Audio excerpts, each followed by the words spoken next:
ఎందుకంటే చరిత్రలో మీరు పౌరాణిక వాంగ్మయాన్ని తీసుకుంటే అసలు రాక్షసులలో హిరణ్యకశిపునిలా తపస్సు చేసినటువంటి రాక్షసుడు మీకు కనపడడు. అంత ఘోరమైనటువంటి తపస్సు చేశాడు. బ్రహ్మగారిని అంత మెప్పించాడు.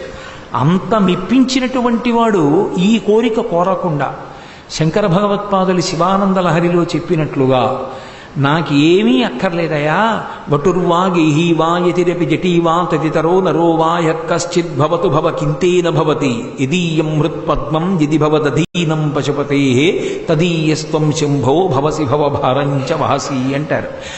నా మనస్సు సర్వకాలముల యందు నీ పాదపద్మముల యందు ఉండాలని కోరుకుని ఉండి ఉంటే, విభీషణుడు ధర్మాన్ని కోరుకున్నట్టుగా కోరుకుని ఉంటే రామాయణంలో విభీషణుడు ఎలా చిరంజీవి అయిపోయాడో హిరణ్యకశిపుడు కూడా అంత గొప్పవాడై ఉండేవాడు.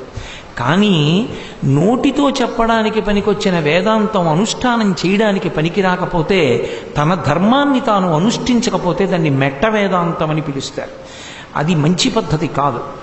నువ్వు ఏది చెప్తున్నావో అందులో నువ్వు అనుష్ఠించి తీరాలి. నీ అనుష్ఠానానికి పనికిరాని విషయాన్ని, నువ్వే ఆచరించిన విషయాన్ని 10 మందికి చెప్పడానికి యోగ్యత ఉండదు. అది ఎవరైనా సరే ఇతరులకు చెప్పే ముందు తాను అనుష్ఠించడం అనేటటువంటిది ప్రధానంగా స్వీకరించాలి. అది లేకపోతే వచ్చే ప్రమాదం ఏమిటంటే దాన్ని రాక్షస బుద్ధి అంటారు.